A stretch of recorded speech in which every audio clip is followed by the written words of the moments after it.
At the Sports History Network, we're proud to introduce you to a new sponsor for our podcasts. It's Home Field Apparel, your premium collegiate apparel brand right out of Indianapolis. They've got incredibly comfortable t-shirts, plus they're officially licensed with vintage college designs. They have over 150 plus colleges available now and always adding more.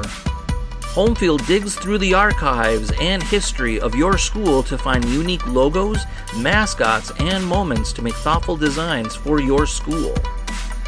When you shop today, new customers can get a 15% discount off their first purchase using the promo code SPORTSHISTORY at checkout. You can learn more at homefieldapparel.com.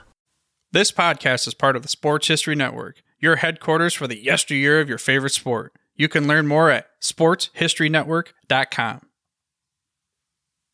On the morning of February 5th, 2018, my wife slipped and fell on a patch of black ice on our driveway. She broke her wrist when she landed hard on her outstretched hand. In the hospital, the doctor set the broken bone back into position and placed a cast on my wife's wrist. She had to wear the cast for 6 to 8 weeks, during which time she couldn't go to work or do regular household chores. My son was only 7 months old at the time, so he required a lot of care. Even though I thought I could meet the challenge of keeping house during the day and going to work at night, I soon realized I was in way over my head. 2 weeks later, we hired a nanny we really couldn't afford to help take care of my 7-month-old son and my almost 2-year-old daughter. As bad as those 8 weeks were, financially and emotionally, the worst of it was seeing the longing in my wife's eyes whenever the nanny cradled our son to sleep. There were so many missed bonding moments between them.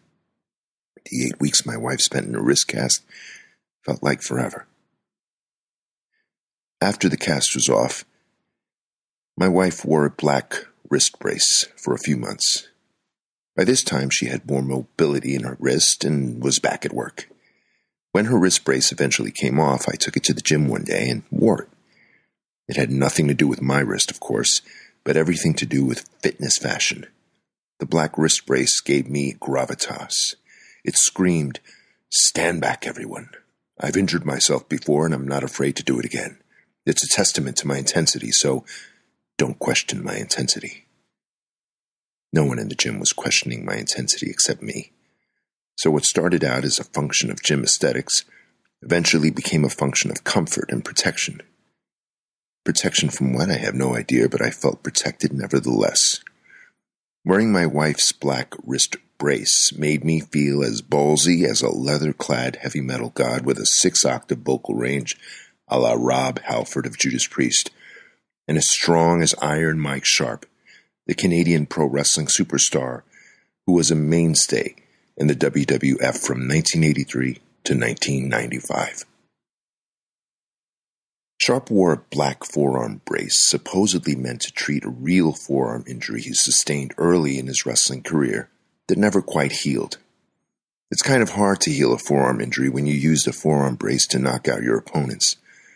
The word was, Sharpe's brace was loaded with something heavy and hard, maybe even a piece of iron itself. Whatever was in it, sometimes it's better not to know. The forearm brace was a great wrestling gimmick. What was better than watching Sharpe forearm smash a charging opponent was watching him adjusting the forearm brace moments before he used the iron hammer, the name of his finishing move, to end the match. He was really selling the loaded forearm theory, making it seem like there was some thingamajig in the forearm that needed activation. Sharpe wasn't very consistent with the forearm activation, though. Sometimes he'd twist the brace to one side or other, and it would appear activated. Other times he'd push the brace up, and it appeared activated. I think there were also times when he wouldn't activate the brace at all, as if he'd figured out a way to keep the brace weaponized at all times. Although the 6'4", 240-pound Sharpe wasn't as chiseled as, say, an Ivan Putski or superstar Billy Graham, his hulking figure was still quite imposing and well-conditioned.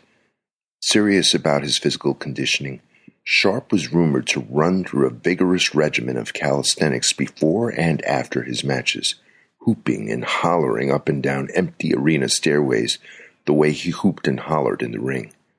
Sharpe's loud grunting and yelling during matches rivaled any of those in tennis, prompting any number of irked fans to grunt right back at him. As irritating as those mocking grunts were for Sharpe, nothing, and I mean nothing, pissed him off as much as when fans chanted "wimp" at him. It drove him crazy. Sometimes the chants were so loud, Sharpe would make his ring entrance with his hands over his ears. At the end of one entertaining match with one babyface jobber named Jose Luis Rivera, Sharpe was so incensed by the wimp chants, he ripped the ring microphone from the announcer to tell the wild Philadelphia Spectrum fans in attendance,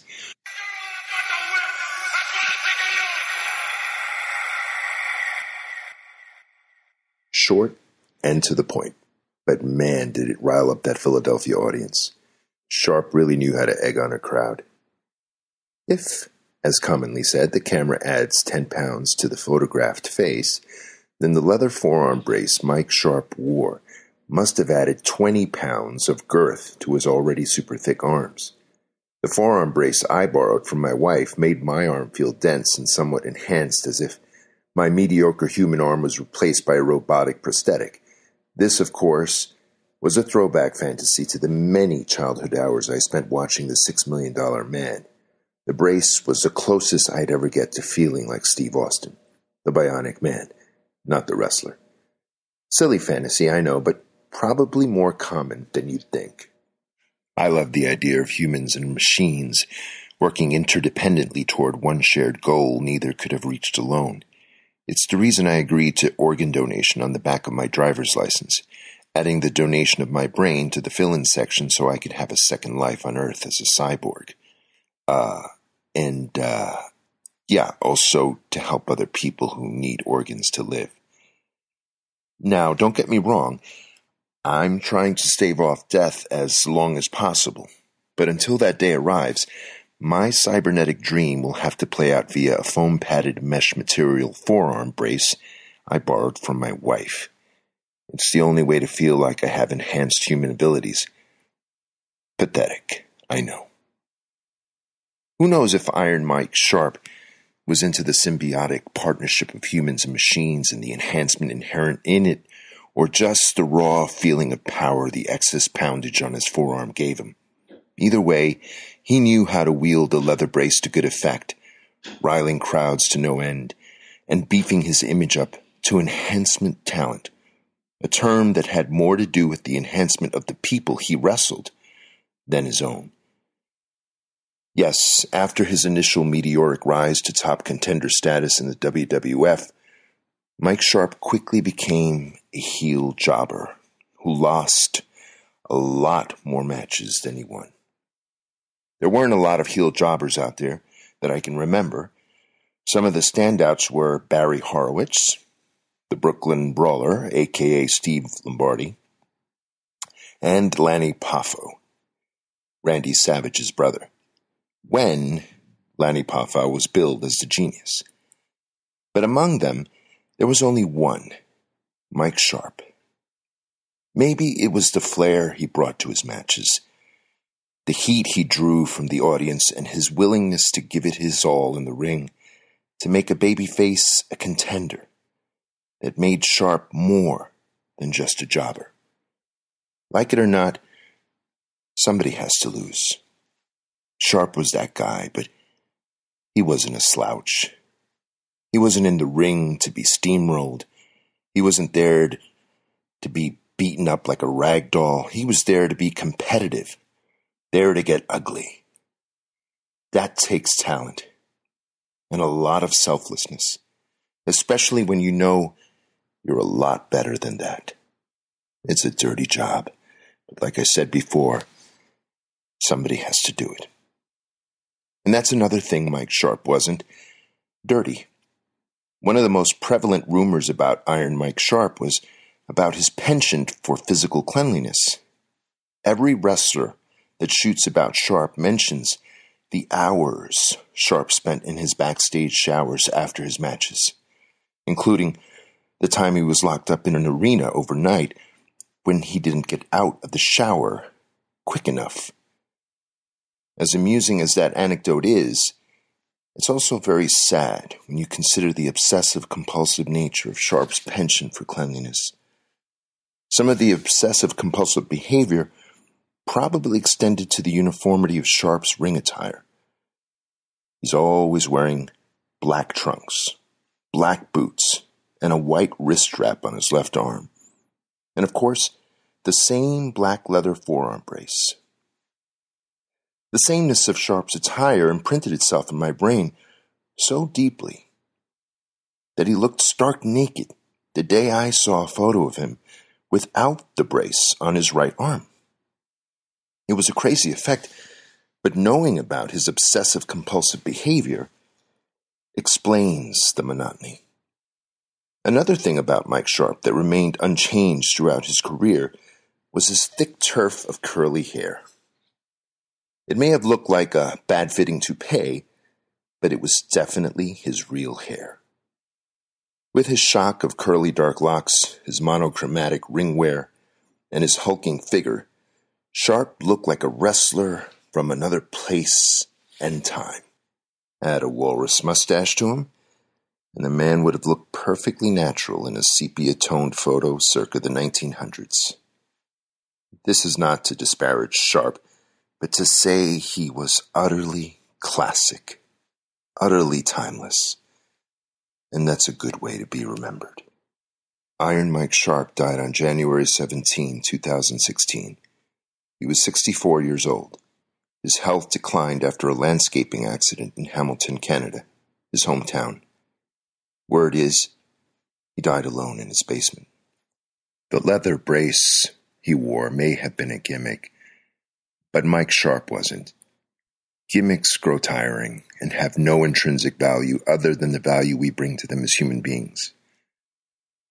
Mike Sharpe infused the forearm brace he wore and used it to devastating effect with every ounce of grit, girth, and gruffness he possessed, making the brace a part of him, not just some throwaway novelty. Mike Sharpe and his brace were one, forever melded to each other, forever melded to my mind. Some injuries are better left unhealed. Long live Canada's greatest athlete. P.S. My wife's wrist has never been better. You've been listening to Wrestling with Heels On. Join me next time as we take another trip down Villainy Lane, only on the Sports History Network.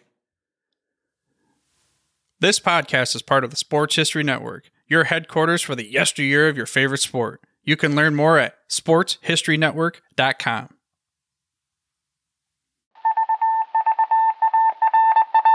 It was just another ordinary day in the offices of the Pittsburgh Guardian newspaper circa 1924. But for Marla Delft, assistant editor, everything was about to change. For she was about to discover the awesome attractiveness of Row 1 brand retro sports paraphernalia items thanks to Orville Mulligan, sports writer. And there it is. Wow, Orville, that's really the bee's knees. Isn't it just? A poster-sized replica of the actual 1909 World Series program cover. I can see that. But where did you get it? And where'd you get it framed?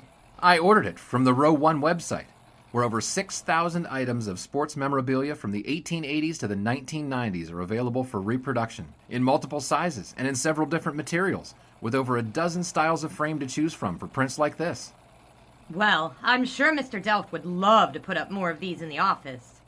But I'm equally as sure they're beyond this newspaper's budget. Not at all, my dear Marla. See for yourself.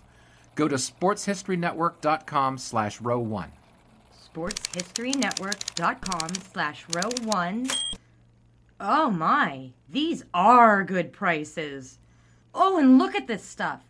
Oklahoma-Nebraska football, college basketball art, Michael Jordan items. And so it Retro was that sports Marla Delph advertisement discovered the placards? splendiferous magic of Row 1 sports memorabilia, arts, and prints. You can too by visiting sportshistorynetwork.com/row1. That's ROW1 today for access to the full Row 1 catalog of gallery prints and gifts like t-shirts, long-sleeve shirts, telephone cases, coffee mugs, blankets, pillows, towels, and even shower curtains. Act today for 15% discount off all prints with coupon code SHN15 and 20% off all other items with coupon code SHN20 at checkout. And keep your dial locked to the Sports History Network for the exciting chronicles of the 1920 sports world in Orville Mulligan, Sports Writer. Coming soon.